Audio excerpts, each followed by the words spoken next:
You're now tuned in to the Soulful Stir with Tash and Symoné.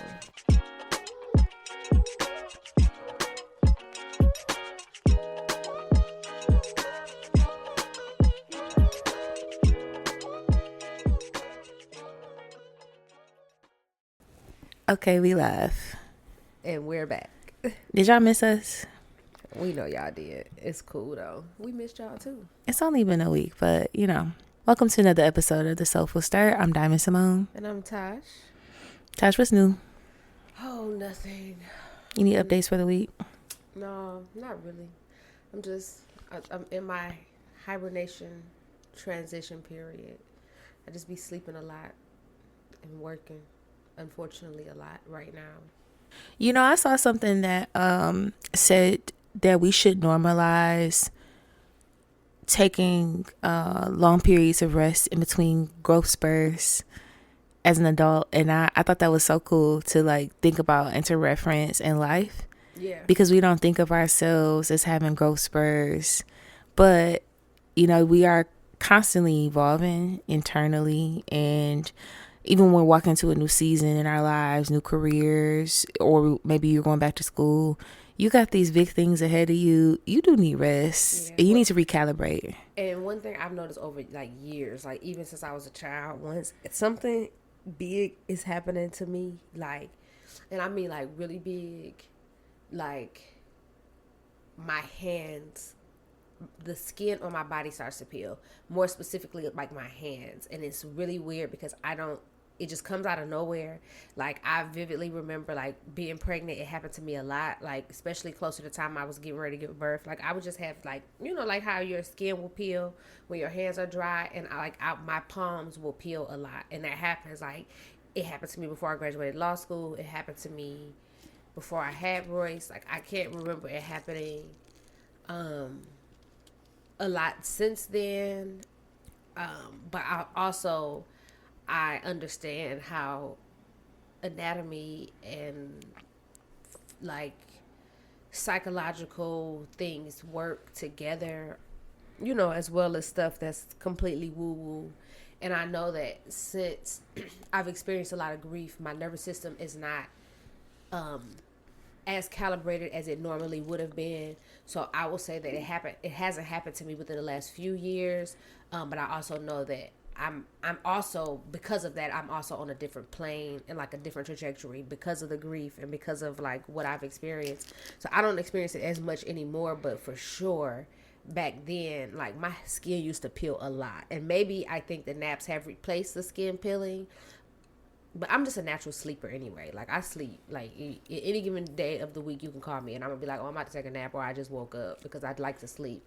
But I've noticed now, before it was more of me making myself go to sleep. Like, oh, I know I need to rest. Now it's my body telling me I need to rest. Like I'm sleep. Like I literally woke up the other day that we had that snowstorm or whatever you want to call it. And I woke up and like 3 hours later, I was like, I'm ready to go back to sleep.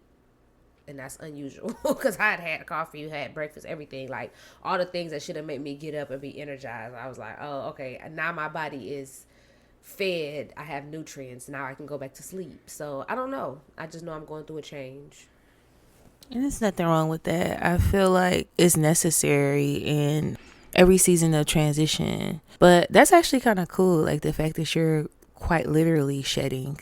Yes. In a physical way. But I feel like it happens internally so often, but we fail to recognize it because we don't have enough time.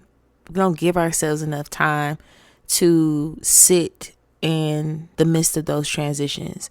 I feel like a large part of our lives as adults, we feel like a lot of people, feel like we have to constantly be on. Like there's always something that has to be going. Like I gotta jump from this plane to the next one and then the next one after that. But where is the time for you to just rest and transition and really sit in the fruits of your labor and sit in that period that does not really require anything?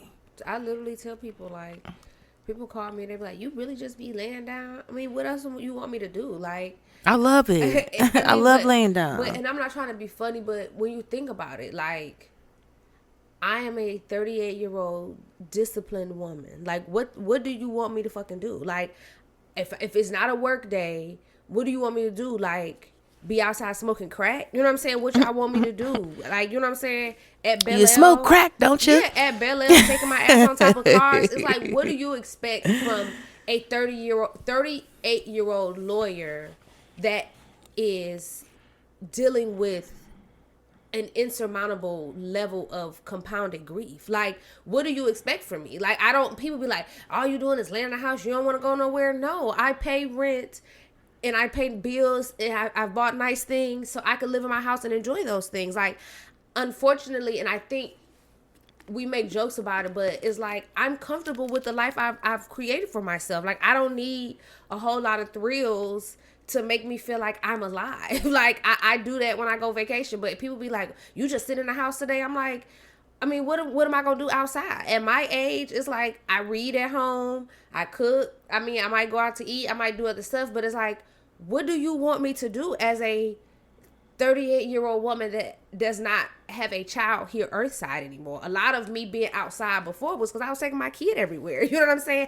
I wasn't going to grown-up things anymore. I was taking a child everywhere. We was going to eat pizza, going to trampoline park. We were outside doing kid stuff. Now that he's not here, it's like, what y'all want me to do? Go back to being a 21-year-old ratchet thought? Like, god damn, people like, you just in the house. Like, I'm 38. Like, I'm a professional woman with a reputation and licenses that I have to protect. I can't be out in the street doing bullshit. Like, what do y'all want from me? I think too, like you just said a few things that highlighted some thoughts that I've had over the years. I was just asking my sister this too. I said, I don't want to go nowhere where, you know, it's an all night thing, or people like, oh, I'm leaving here, I'm going to the after hour. I want to go to the after hour. Because my thought is, yes, I think that adventure is a part of life. I think that it is critical for us to get out and to explore and to learn and to grasp new concepts and understandings of life that is different than our own, right? Get cultured, get educated, all the things. I'm all for that. But I also feel like I don't necessarily want to be around people that don't want to go home, because to me, it like, what's wrong with your house? That's what my thought is. In your crib that you don't like you're not comfortable with being in your own solitude, for one, and you're also, I feel like it's a means of escape. Like, what are you running from? Yeah. Why don't you want to be at home? And so with you saying, like, you've cultivated a life for yourself and you have a nice place, you have nice things, you've earned all these things on your own, and you're able to sustain this lifestyle that you have, you're comfortable being at home. And I think that the reality is that a lot of people are not comfortable being at home, being around their partners, their spouses, their family. A lot of those people have family. Yes, and they stay gone. And so then you also see that gets into a deeper conversation about choices and whether people are really solid in the choices that they make, or if those choices are heavily influenced by society. I think that most of the time they are heavily influenced by society. And then I think too, and people get in these situations and they don't like it, and they're like, well, not only they're heavily influenced by society, but I think just horrible decision making just in general, and no self accountability. Like, you know, like, people always used to joke with me. You know, I used to hear it all the time, like, oh, you 30, you ain't got no kids, what's wrong with you? It's nothing wrong with me. It was that when are you gonna have a baby? I wanted to, and that was coming from outside people that wasn't related to me. That wasn't coming from pressure inside my family, inside my sphere of influence. That was coming from fucking random strangers on the street, people I was having random conversations with, especially men that were fathers of multiple kids by multiple women. Like, that's the biggest thing that they say. But the thing is once again, I waited to find somebody that I share similar values with, that I was going to cultivate a life with. And I vividly remember when I'm all of my friends, especially my friends that are moms, they'll tell you that I'm a big advocate for balance. Like, yes, be the best mom you could be the best partner you could be, but that's not your only job. Like, I tell people all the time, When I do have another kid, when I do get married, I'm not making wife content. I'm not making family content, because I'm more than just a wife and a mother. I'm also an attorney. I'm a podcast host. I'm a whole bunch of other things. Will you see my kids and my husband? Probably, sometimes, maybe, because that is a part of my story, but that's not my only story. And I say all of that to say, though, even with that being said, I used to always, like, Royce's dad used to always get upset with me when I used to go out of town and leave Royce with him, not because I left him with him, because he was like, you going out of town and are you out of town? I'm like, what do you mean? He's like, you calling home every 5 seconds. Like, yes, you need a break, and yes, please get away, because you need a time away from them kids and that man. But guess what? I love my family enough to, I still want to check on y'all. You know what I'm saying? Like, yes, you need a break. Go out to the club. Do what you want to do. That's the difference. But damn, do you got to be out all night? You know what I'm saying? Like, and it's like, do a little 10 to 2. Why you got to go from 2 to 4 after that, or 4 to 6? Like, your kids got to get up for school in the morning. You don't want to be there? The afties. Like, I literally was having this conversation with my sister. Like, I don't want to be around people that don't want to go home. Exactly. I don't, because that's not why? Because I have more questions, and now I'm your therapist, and we're in the middle of a nightclub at 4:00 in the morning, and I'm asking you all these deep, intrinsic questions about your life and trying to figure out why you don't want to be at the crib. Like, what's really going on? So I will share, speaking of not being at the crib, my calendar has been crazy these last couple of weeks. Just to share a brief update about me, I am adjusting to these new roles. I know I talked about it quite a bit on the last few episodes of me just transitioning into this new way of living and transitioning to these leadership roles, and understanding that you are going to lose a little bit of sleep. And, I'm learning to be okay with that, because I trust the expansive part of this journey, right? The things that I asked for are manifesting in front of my very eyes. And I learned that I'm always reminded that you have to be specific when you are requesting things.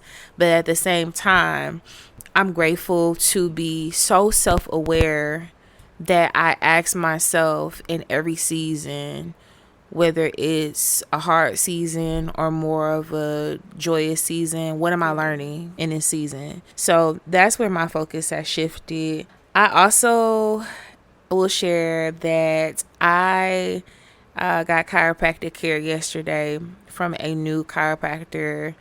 And the only reason why I sought out a new chiropractor, because people know I love my chiropractor down, my original chiropractor.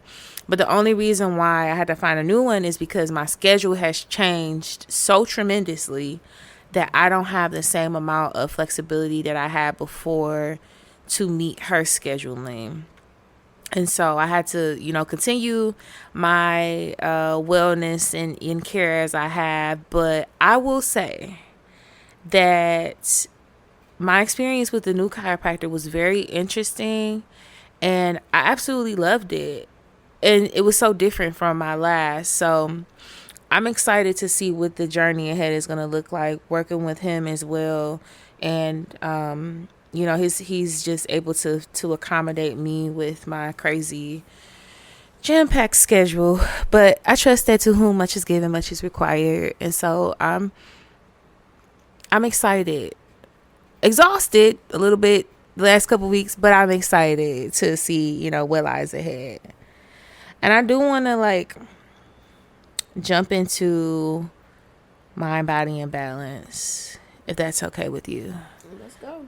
So speaking of everything that I just said, having a flooded schedule and going through these transitions, one of the things that has come up for me in the past few weeks is my tendency to pour from an empty cup. I know this about myself, but I'm still working on how to fix it, because I think there's one of those things that's easier said than done. I'm a giver. I love to help people. I don't mind helping people. I wouldn't I was gonna say I would give you the shirt off my back, but I don't know if that's actually true. Like I don't know. I think we might draw the line there. Like I'm aware of certain, checks and balances in my life, but I think that I have a really hard time with taking on more than I can chew. And then I'm really big on my commitments. So if I commit to something, I have to do it. Unless it's something that I absolutely cannot do for some reason, I'm going to do it. So that means if I tell you that I'm going to be at a function or at your gathering to come support you or whatever, like I'm going to be there. And if I tell you that I'm going to do a job or whatever, like I'm going to be there. But I do realize that, time and time again, what comes up is that I can't be anything to myself if I'm everything to everyone around me. Well, I'm always say just say no. Like sometimes just say no. Because remember when you had that situation at the end of the year when you was like you were kind of up it. Your decision making was kind of like frazzled about whether you should participate in something. Because it was an inconvenience to what you had going on at that point. And I was like, just don't go. Like, you was like, yeah, what? But I already said I would. And I was like, you don't have to. You're not obligated. And I just feel like sometimes when it comes to our mental health and even like financial health, I think, or even physical, I think anytime you're trying to improve yourself in any area of your life, if you feel that you're extremely left, in order to correct it and find a middle ground, you have to go extremely right in order for things to naturally balance themselves out. Like, I can say, like, for example, when I wasn't working out at all, I was extremely, just out of shape. Like, I was fit. I was in a fit body. I was fit presenting, but I wasn't in shape. I didn't do shit. Like, I was in law school, you know what I'm saying? I was smoking weed, drinking wine a lot, eating a whole lot of bullshit, you know what I'm saying? Eat cheese, just a lot. Like, me and my friends was going to brunch on a regular basis. Like, my body was running off caffeine, wine, champagne, and water. And Dr. Pepper. And like literally it. And I swear it was like probably one of the most unhealthiest times of my life. And that was just my first year of law school. And I checked myself that summer and I was like, girl, you're tripping. Like this is not how you were before you got here. But, I'm not trying to make excuses for it, but I went from living in Atlanta where it was extremely health conscious, A1 vegan restaurants, all of that stuff, everything. And then I went to Alabama. You know what I'm saying? Like the biggest thing that ever happened healthy in Alabama while I was living there was we got a Whole Foods. And they Whole Foods was still Alabama-esque. And I say that to say that they had like pork ribs on the hot bar at Whole Foods. And I was like, well, who does that? You know what I'm saying? Like it was no healthy foods on the hot bar. But I say all of that to say in order to make it better, I went completely vegan. And I was in my healthiest of healthy ways. Once I got pregnant with my son, I was vegan majority of the pregnancy. And towards the end, I started to reintroduce meats and dairy because I was pregnant and I was getting ready to start nursing. But now I feel like I have a good, healthy balance. Whether I decide to go back to veganism or not, because I experienced that and I lived in that, I know even if it's not a vegan option, how to choose the healthier option versus just going back to whatever I was going back. Yeah, going back to. And you could say the same thing with money. You know what I'm saying? Like it was a point in time where I was just, thinking I was big meat, just blowing money. When I realized that I needed to tighten up, it was a hard stop. You about to stop doing this, you about to stop doing that, you about to start shopping here versus there. This is what you about to do. You about to consolidate credit cards, you about to pay all of this stuff off. But I do feel like I feel like every person needs to go through that season because you got to blow a bag to know how to really manage. Oh, it teaches you. Yeah, it's a learning lesson. Extremely broke season that was at the hands of me, like. Wasn't no bad, you know what I'm saying? Yeah, you like, wait a minute. Bad business deal. Wasn't no, I got, scammed or nothing. When I ran up the check that I did not have, oh, baby, I know, to this day, I still get a knock in my chest when I swipe my card, even for things that I need. Like, I could be going to get gas. It'd be like, all right, you know what I'm saying? Like, because I can think to years back where I was literally in my room crying like, damn, how I'm gonna make it. Not and to piggyback off of episodes a few weeks ago, I could have easily called my family and be like, hey y'all, I need help. Send me some cheese. I need to get up out of this. They would have helped me. Yeah. But that wouldn't have shown me and built the character that I needed to now in this season. You know what I'm saying? Mm-hmm. Be able to, you know, like it's certain things. I know everybody has their different, you know, idea of what wealth and what freedom look like financially. But I was having a conversation. I went to a life coaching session yesterday with one of my best friends, and actually I was totally closed off to it before I got there. But when I got there, I actually opened me up a lot, and we talked and had a really good discussion amongst everybody that was there, and I thoroughly enjoyed the experience. And I'll say that to say that we talked about empowerment, and I was telling them like one of the things that makes me feel empowered is money. And I know we always make jokes about Capricorns being, you know, that we want money. And yes, I do want money. I like to see it sit in my bank account. I like to know that I have it. But knowing that I have it gives me a level of freedom to know that I could do certain things. But I wouldn't have that if I hadn't gone through that stage of my life where I watched family members struggle because I couldn't help them. You know what I'm saying? Because I was on my ass too. I watched family members, you know what I'm saying, live their life and not know that I was struggling because I didn't say nothing. You know what I'm saying? And I know what that feels like. But, you know, not that it makes the situation better, but when my son passed, you know, I was so grateful that I didn't have to call around, you know what I'm saying, and ask people for help. You know, like I was able to go to all these people and say, boom, here go my Platinum American Express. It's my son. I'm honoring him in the best way I can. I don't care what it costs. This is what he deserves. Give it to us. You know what I'm saying? Mm-hmm. His daddy was like, well, how much money you need from me? And I'm like, just give me what you got. I got it. This is my son. I prepared for this. You know what I'm saying? Mm-hmm. All them nights that I was broke, telling myself and promising God that when I do get a chance to get out of this debt, I'm going to save and I'm going to live in a way that honors my finances and my own hard work, that I won't put myself back in this situation again. It felt good. You know what I'm saying? That when my nephews and my niece passed, my sisters called me and was like, listen, we got a situation. I was able to say, boom, boom, I'm on a plane. You know what I'm saying? Not saying, well, hold on, y'all. Let me see if I can make it up there, down there. You know what I'm saying? I was like, I'm on a plane tomorrow. You know, I vividly remember my mama called me on a Thursday night and said, I'm sick from Atlanta. And I was like, Mama, are you okay? She was like, I don't know. But and I was like, Mama, you got to call the ambulance. I'm having to call the ambulance. I woke up the next morning, dropped my son off at school, told his daddy, you going to have to pick him up from school today. He like, why? I said, I'm about to go to Atlanta. He like, what? My mama is about to have surgery, and I need to be there when she come out of that room.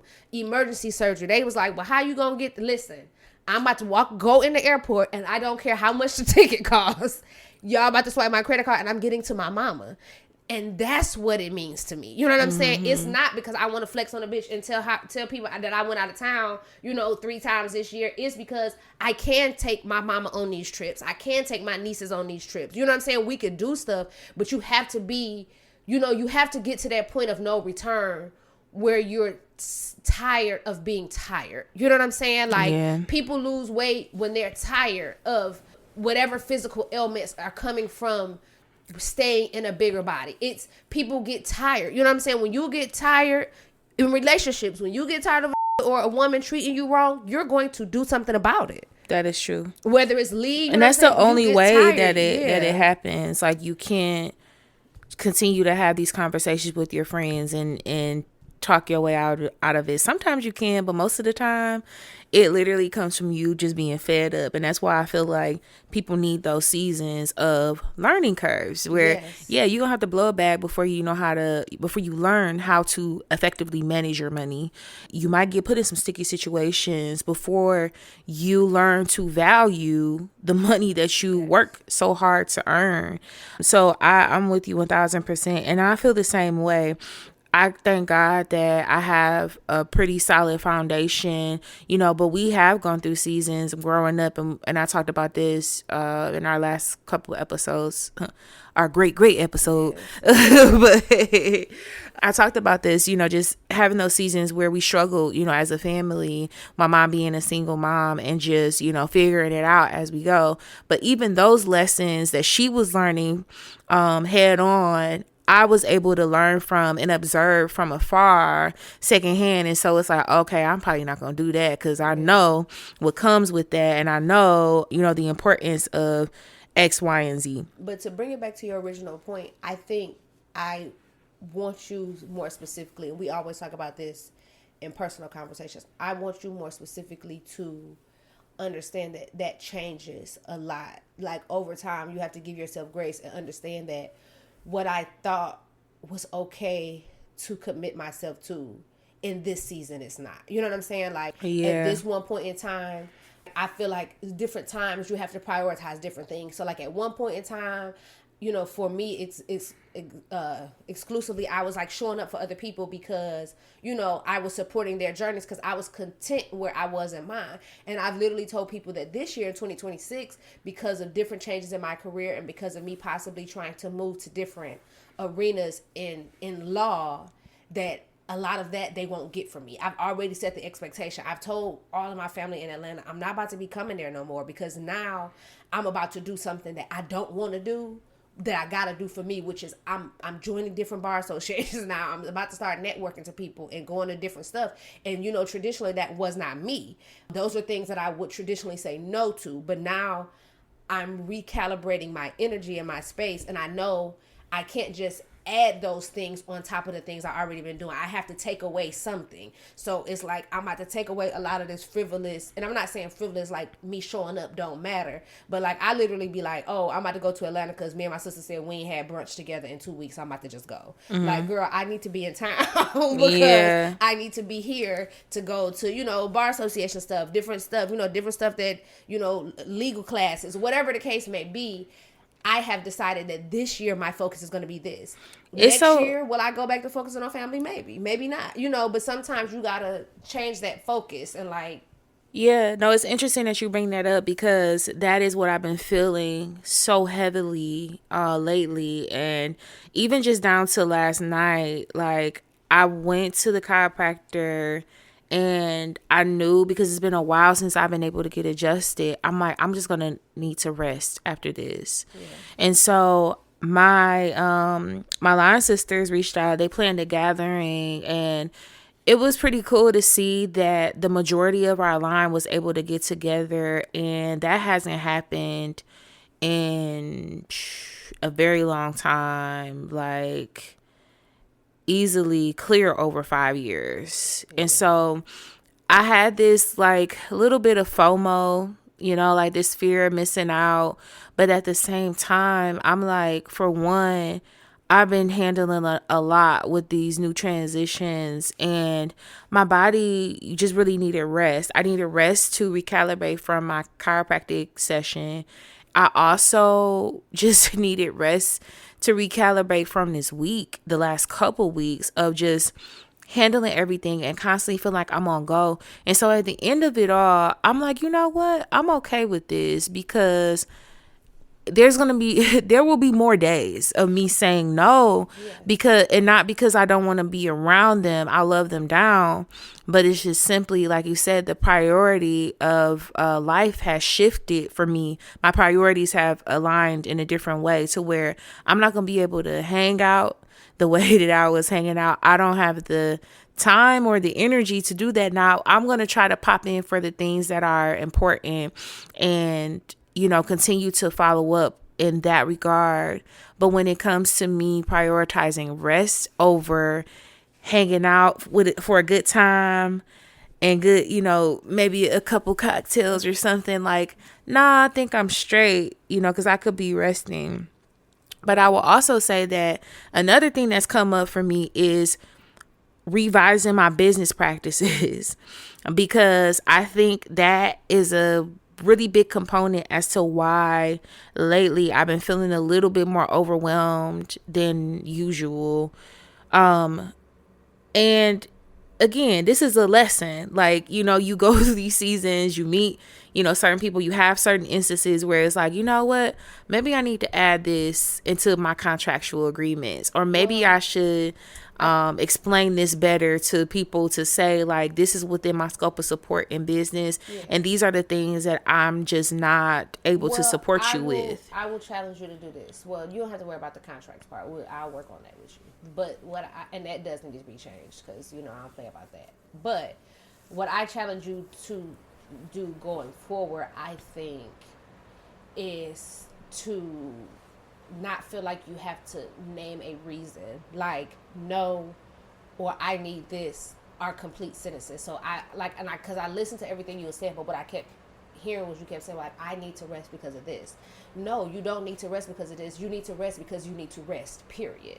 I don't have to explain to everybody what is on my plate of why I have to rest. It could be anything. You know what I'm saying? Like, it could just be a heavy feeling. Like, because, for example, like, I'll say, well, I got to take a nap. People like, you been busy at work? I'll be like, no. And they be like, okay. Like, they're expecting you to say, like, I have to rest because I feel overwhelmed. And overwhelmed is not necessarily a physical state. Sometimes it's a mental state. It's an emotional state.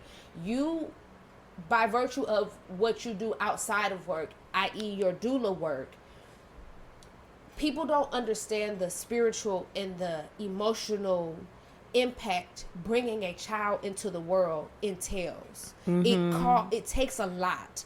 And to be the person to have to facilitate this to a person that you're not biologically or, connected with is a lie. And you shouldn't have to say, like, oh, I'm overwhelmed at work, I need rest. I need rest. And for however long I need to need rest, that is my business, because essentially you have become a step in with this mom. You're doing and taking on a lot of things. And let's be clear, you're not just taking on one client at a time. You have multiple moms. So not only are you trying to navigate your own life as a human, as a woman, as a Black woman in spaces that are not necessarily the safest for you, you're also a landlord, you're also an entrepreneur, you're also an artist. Then you have this other job of helping facilitate, bring life into the world. You don't owe nobody no explanation of why you need to be asleep. Yeah, that's true. You don't owe nobody no explanation of why you change your mind. You don't. If you decide today, I want to go to lunch with somebody at 5, and at 3 o'clock you text them and say, hey, you know what, I changed my mind, I'm not going to make it at 5. Do you have to say, I changed my mind because I have all these things going on? Absolutely not. You changed your mind, and I gave you enough notice. Like, it ain't like you on your way to the restaurant. You know what I'm saying? It ain't like this. I gave you 2 hours of notice. That should be sufficient. And I think, once again, we talked about it before, I think just this new level of where society has gotten to with social media and everything else, everybody feels like they require an explanation for something that you're doing in your life. And it's like, you wouldn't know nothing about what I was doing unless I told you. So I don't have to tell you everything. And I saw that the other day. It was a blogger. She's a food blogger now. She made a post that was like, if you go to a Asian market, get a sweet potato or something. And people are literally in her comments, instead of saying, thank you for the tip, or, oh, I'm going to try it, I love sweet potatoes. Everybody, like, every 3 comments I'm reading, people like, I thought you couldn't eat potatoes. I thought you was allergic to potatoes. Now, anybody that's in horticulture understands that sweet potatoes and white potatoes are from different families. Yes, they're from potatoes, but they're grown differently. So some people can tolerate one versus the other. But it's the thing of, you are a stranger. How do you feel entitled to an explanation from her about what she put in her body? And what made you think she consumed them? Because what she did in the video was she recorded herself getting a bag of the sweet potatoes from the Asian market. Apparently they're like cooked already. They're like baked potatoes under a heat lamp. She picks up the potato out of the bag and she smushes it and lets you see what the color looks like in the inside. Never did in this video did we see her ingest it. I'm going to make that very clear. But you know. And she said, go get it. She said, because my car smells really good right now. Do we know? And see, this is my attorney mind kicking in. It could have been other people in the car with her enjoying that. She's a content creator. She's a food blogger. So I could very well blog. We could go out right now and I could vlog your plate. I'm not necessarily eating it. I could say, oh, y'all, go get this. It's really good. Go try it out. Based on what you said. Right. It don't have to be my experience, or maybe she's somebody like me who found out about food allergies later in life. Maybe she used to eat them growing up, and somebody else in the family wanted them, and she like, oh, let me show y'all, because I used to try these too. But everybody was straight with the, you ain't supposed to eat potatoes. I thought you was allergic to potatoes. They all in the girl business. I'm like, damn. But I feel like that's the presence of ignorance and the absence of critical thinking skills. Well, Oftentimes, we know this because people just hop on the internet and they say whatever comes to mind, and it's just like, you don't know anything about anything. But people also, as content creators, when they're consistently putting out content, people feel like they know them, and you do get to know these people to some degree depending on what they share. But if I were a food blogger and I was allergic to something, or I just didn't eat it for whatever reason, something like a potato is such a well utilized vegetable that you would be cutting out a completely like a whole nother marketing sector of people if you were to never ever post content about potatoes. Yeah. And so even if I'm ingested, like maybe I'm not ingesting it, like you said, that doesn't mean that she can't post about it. Like, what? How do you know she was eating it? You don't know anything about except for what she showed you in this 30-second clip. So I say all of that to go back to, once again, to you, your clients, whether they're art clients, doula clients, co-workers, most people only see you in that role. They don't understand the other things you have going on outside of that. Yeah. And I don't even tell them. Like, I don't tell a lot of people that I'm a landlord. That's why I say that you don't have to explain it to them, because this don't even have nothing to do with what you got going on. You know what I'm saying? Yeah. If my rest was affecting what I got going on with you, then I'll let you know. But if not, even if it affects it, I'm telling you I got to rest. Cool, we're gonna get back together. But remember, I made a point earlier when we were talking pre-show about, I have a tendency, my pet peeve is adults that don't use critical thinking skills, that don't think for themselves.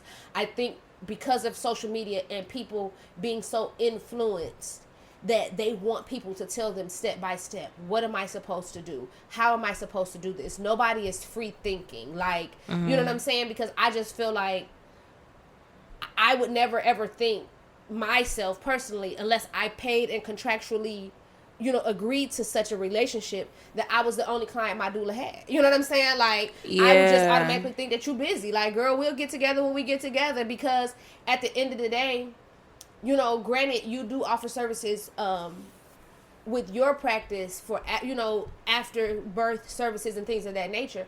But once you get into the real world and, the real crux of parenting, it's way beyond that point of doulaship. You know what I'm saying? And it's like, at that point, are you going to let social media and the world and people outside of your sphere of influence you on how to raise your child? Mm-hmm. Like, no, like, it's some things that, yes, you want to ask your doula and people for advice about and all of this other stuff, but it's like, you can't expect somebody to carry your entire pregnancy. You know what I'm saying? Yeah. You brought up a couple things for me that I just want to make sure I mention before I forget. And one of the biggest things is that there is this disconnect of what people understand the role of a doula to be. The doulas who are actually in this work and are 10 toes down in the nature of this work and are out here in the field doing it, we are still working to build the expectations of a doula and truly be transparent about our role and build accurate definition around what our role entails. And it's hard because you got people that want to put you in a box. You have healthcare providers that don't really see you as anything because they still have this big question mark and misunderstanding around the work that you do. And now this term and this role has become more and more popular. And you got other people who are getting into the work for the wrong reasons. And they're doing things that are not within their scope of support or just downright wrong in the doula space. And so it creates this misunderstanding, this huge misunderstanding of the work that we do. So that's the first thing. And that's why it's so difficult for some people to grasp the understanding that I'm not a social worker. Yeah. I'm not a doctor. Yes. I'm not a nurse. I'm not a medical professional at all. I am not a midwife. We don't deliver children. I think that helping to build the definition of what a doula is by example has been most efficient. But there are times where I have to remind my clients, like, hey, I'm not just a doula. And I've been transparent. Like, I don't tell people all the things that I do, but they know that I have a full-time job. They know that I have a full-time job that demands my time and my presence to actually be at work and to facilitate and do the job, because a large part of my new role is facilitating. So they know these things, but I just still feel like, even though they say, yeah, I understand, I get it, at the end of the day, people do expect for their emergency to be your emergency. And they do expect for you to some degree, some people, not all people, to stretch yourself as much as you can for them, because in their mind, you know, they're paying you to be the expert that you are in this space. And I understand 1000%, but I'm also human. And I know that's another thing I have to tell people. I am not a fairy godmother of any sort. Now, in some ways, yes, maybe, you know, everyone is magical, but in their own unique way, right? I am not here to wave a wand and just make things happen for you. That's not how this works. And I wish it did. I probably would do it, but it doesn't work that way. So when things don't go the way that you think it's gonna go, then what changes with that?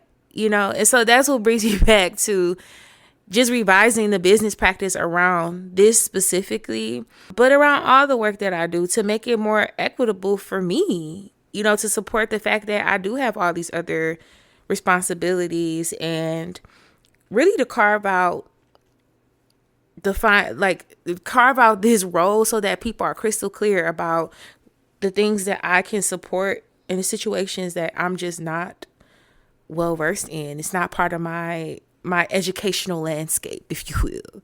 It's not part of my expertise. Okay. Yeah, so I know that was a lot. And then, but something else you brought up, and I want to just hit on this like really quickly. Not giving people an explanation like for rest. I think that is so important, and I'm going to take that away from today. But it had me just thinking about how I feel like we both know this to be true. Our Black experience, especially as Black women, and it's not the truth for everybody, but specifically I feel like we can both relate on this.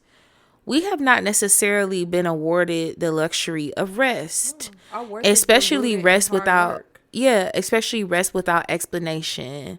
I was just thinking about growing up, you know, most parents don't let you lay around and sleep all day. And, you know, it's always you ain't got no job. You ain't got nothing to do. You this or you that. Like, why can't I just be tired from going to school? Or just like having to retain all this information and do well. Like, and granted, those are all still explanations that, why do I even have to break it down to that? Why can't I just need rest? Yes, exactly. We've never been awarded that. So it unfortunately follows us into our adulthood, where we feel like there has to be a reason why I'm tired. I have to be prepared to tell people, like, to follow up with something, to say like, yeah, I can't make it because X, Y, and Z. And you just made it so simple for me to realize, actually, you don't. No, I can't make it. And that's it. I absolutely don't. The highlight of my life right now, I joke and I tell people I live a life of luxury. And I feel like I do, because this is luxury to me. But I love when people call me and say, well, what did you do today? And I say, absolutely nothing. They like, what do you mean? I did absolutely nothing. I woke up, I brushed my teeth, I washed my ass, I put another pair of pajamas on, I made some coffee, and I laid around and read books all day. I ordered food, or I cooked the food that I had in my house, and I did absolutely nothing. More of that. I deserve that. I have earned that, because there were times that I had to show up when I wasn't even showing up for myself. So when I can show up for myself and give myself genuine rest and respite, and when I say genuine rest and respite, I don't mean I didn't clean up nothing. My bathroom was still dirty. I had dishes in the sink, and I did not once think about it. I was like, I done got caught up on some ghetto movies on Tubi, and I was just living my life. Like, but yeah, that's it. And I feel like it's important to just lean into that and realize there's nothing wrong with that. Like, be safe in pouring into your own cup. Be safe in that. Well, since Diamond has given y'all the 411 on doula work and expectations. You know, the what we trying to get to is that she don't wants no more drama with the birth of your child, and she just wants y'all to be happy. Okay, so what I'm getting at, if you are not catching on to what I'm putting down, is that our girl, the illustrious Mary Jane Blige, has blessed us with a residency in Vegas. Now, I am completely floored about this Vegas residency for two reasons.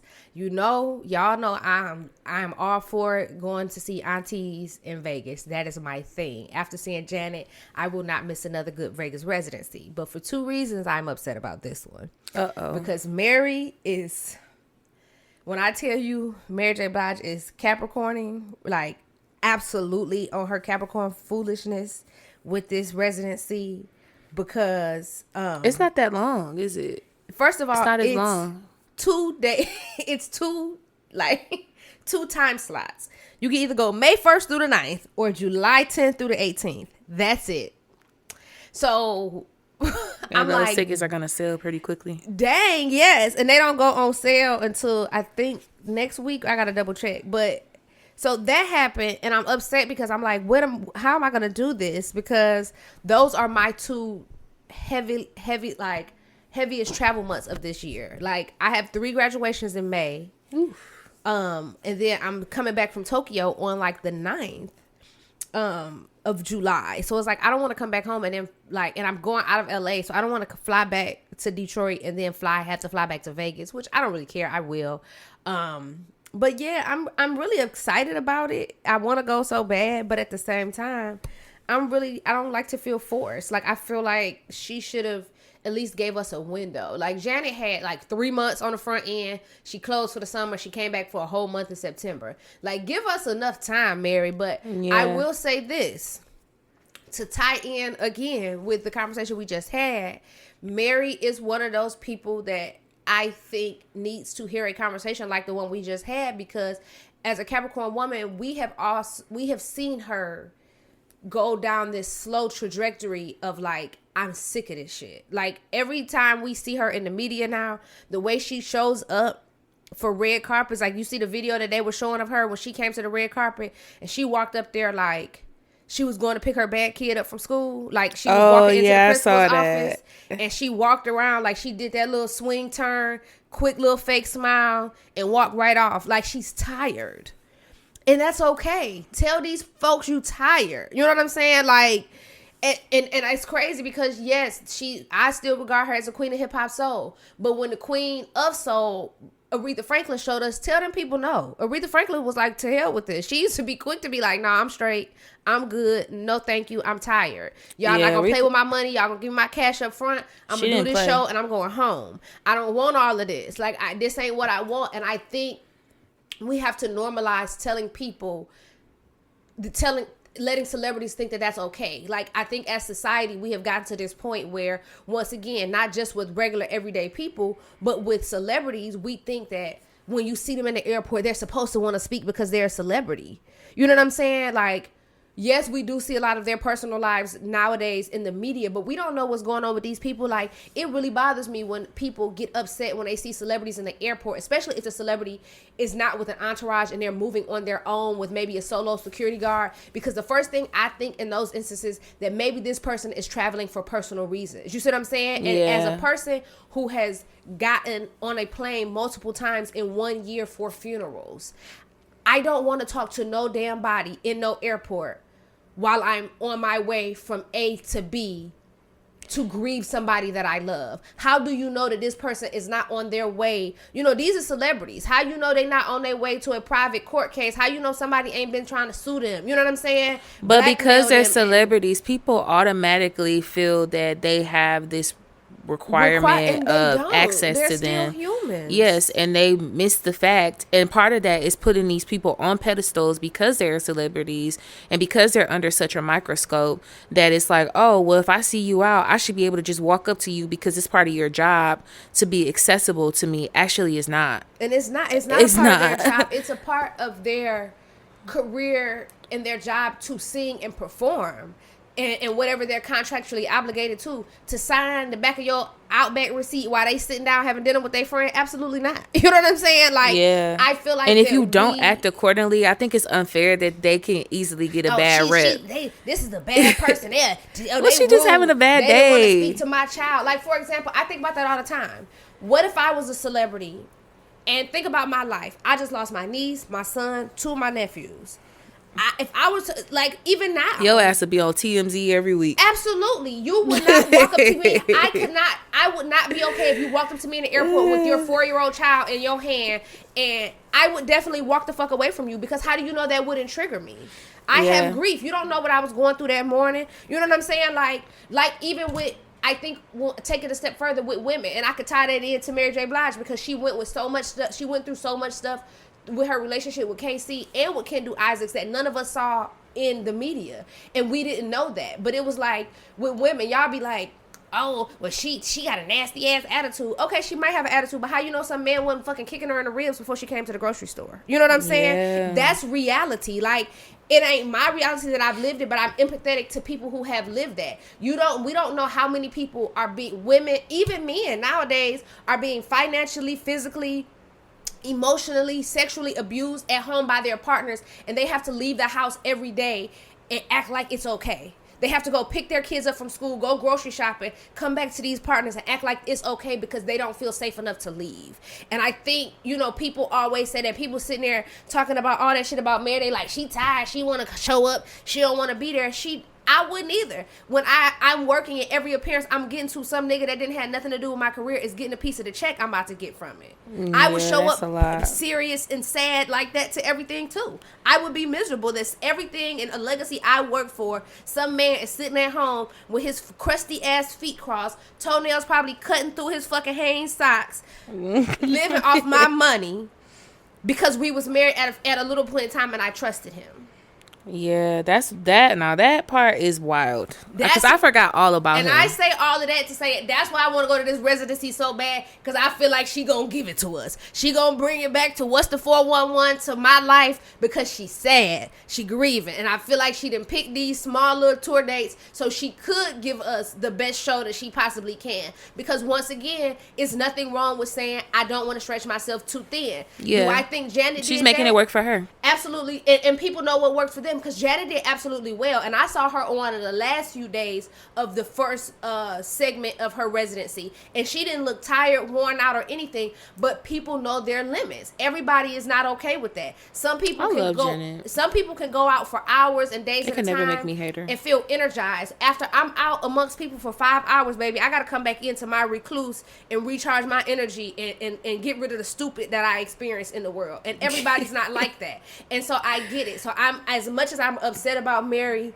shutting this whole thing down and limited to these pretty much 2 weeks of shows, I understand that. Because once again, I can't sit here and tell her you need to give us a whole bunch of days, because girl, maybe you need to rest. You know what I'm saying? Like, you done been through a lot publicly, and most recently, with your best friend. You know what I'm saying? Granted, they did dismiss the case between her and Misa Hilton, but like, that's a lot. You know what I'm saying? We talked about it before. She one of the only people that ain't said X, Y, or Z regarding Diddy and Nat, and we know that they're the best of friends.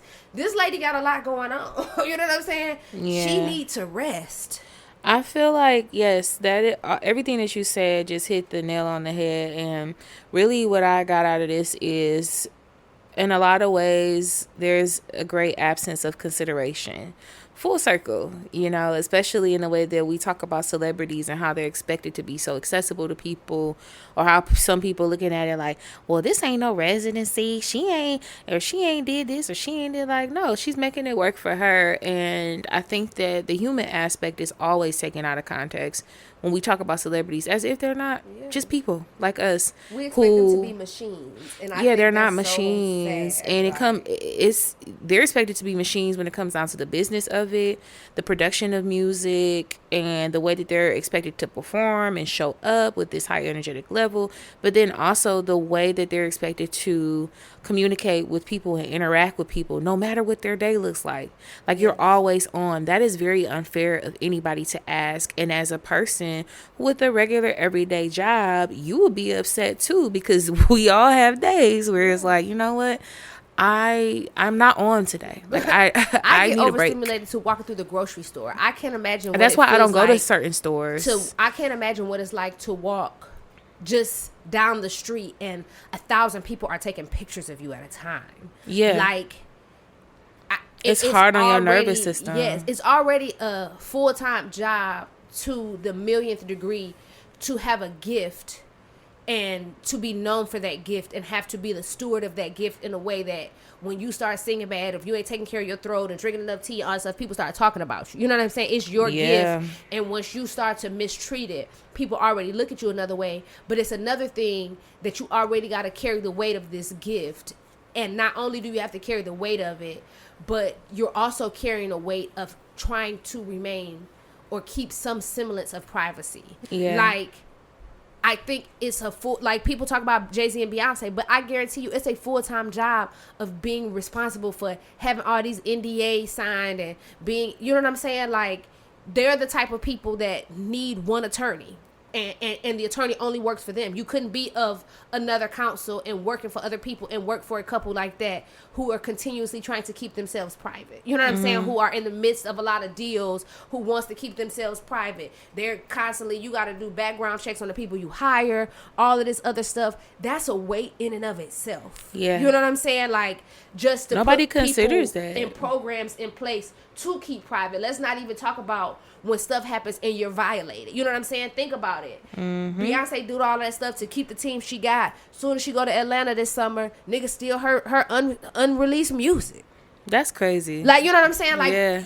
And think about how maybe all the work she put in to handpick this team, to handpick and background check all the people that are going to be on this tour, to turn around, to put all that work in, to finally feel like, wow, there's a weight lifted. Now that the business is taken care of, I can focus on the artistry. Psych. And then somebody goes and violates you. Yeah. Like, that's a weight. And I think we don't. Those are just the things that become public. And that's why I give celebrities a lot of grace when we hear about them with, like, you know, mental health issues and things like that, because we don't understand how things will make us crazy. And I know this wasn't a part of what I was going to bring up, but we going to save it for the next episode, because we did.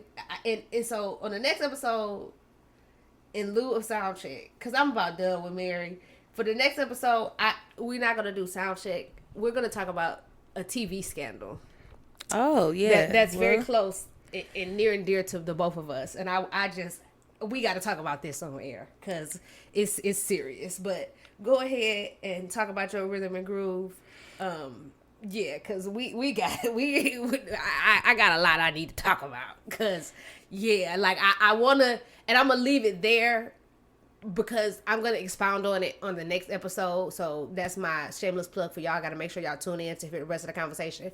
But what I was getting ready to say, just to put the pin in it, to finish the complete thought, was that I tend to have very sympathetic feelings towards celebrities and public figures that have mental health issues and that sometimes end up with substance abuse issues because of their way of self-medicating. But I believe there's a fine line of where my empathy and my sympathy is drawn. And I'm going to leave it there, and we're going to talk about the rest on the next episode, because, yeah, I think, I don't know. I feel like the feds when I think about it like this, but yeah. Well, you know, for the sake of time, because we're almost at an hour, I actually just want to jump over to the delicious dive, because I did have something that I wanted to say briefly. I think that I truly believe that ordering a dirty martini is a sign of maturing. It's a sign that your taste buds have taken it there. Do you feel like that about old fashions? Because I absolutely hate those, and I feel like you got to be a different type of person to enjoy them. Well, I've had an old fashioned a time or two, and I didn't mind it, but I think that the dirty martini is just different, because for me, I like olives, love olives, especially if it's a seasoned olive. I can do that. And what made me think about this was yesterday when I went to the wine tasting. You would have liked this wine tasting too. It was highlighting Spanish and Portuguese wines. Oh, yes. Very good selections, very nice selections. I had some olives and love me some olives. But I was just thinking about a dirty martini and how I've never actually had one, but it's because when I think about the two components of liquor and food being mixed in one. So you never had a pickleback before? No, I've never had a pickleback. And you take a shot of Jameson and you take a shot of pickle juice after it. No, I've never had a pickleback or actually I have had a Bloody Mary. And see, it was okay, but I'm not. I absolutely love savory drinks like that, but I'm also a savory food person. So but this is the thing, like I haven't had it, but I feel like I'm open to trying it like, now. I love a good jalapeno margarita. Absolutely the best. So like, I've had that. Fresh jalapenos at the bottom. I've had that, and that doesn't bother me as much, which I don't know because it's basically like the same thing. Yeah, it's like, I don't know why. Essentially the only difference is you trade the olive for the jalapeno and the tequila for the vodka. Yeah. So that's another thing about the martini. I'm not a vodka drinker, and the tequila is more my speed. I wonder if you can. I'm pretty sure you can turn any drink. You can do whatever you want to do, right, with cocktails. Absolutely. So here's the thing that I was thinking about. What? Here's the thing that I was thinking about with the dirty martinis. One of my best friends has been ordering these dirty martinis everywhere, like now. And I'm like, you weren't like this before. How you getting the dirty martini everywhere we go? Just, you're a grown up now. So yeah, she's a grown up now. And I was just thinking of how I would make it work for me. So I feel like if I had a dirty martini, I would have it with some type of like a tahini rim and a splash of lime like in it. I feel like that will kind of set off, even if the lime is like a sweetened lime, just a splash. I wonder what that would taste like. So I've decided that I'm going to try it. I'm going to go on an adventure and I'm going to try it. I'm going to try it the classic way first, just a little bit. And then I'm going to try it the way that I'm thinking about it in my mind. And I shall report back. And who knows, that vodka actually might end up being tequila because, again, I am not a vodka drinker. I've been laying off of drinking, like, in general. I just haven't wanted a beverage, so, which is not a bad thing. But, every once in a while, I'm going to have me a glass of wine, that's for sure. Yeah. But as far as, like, going to the bar, having alcohol really hasn't been on my radar too much. But I am going to put this on my list of things to do. And also, I'm thinking about going to bartending school. But that's just because it's on my list of 500. And I feel like people always ask me when I'm hosting, are you a bartender? Like, do you have a bartending license? Because it seems like you do. That's a compliment, but no, I don't. I know I have a lot of different certifications and things that I'm able to do. Bartending is not necessarily one of them, but I just enjoy the craftsmanship of it.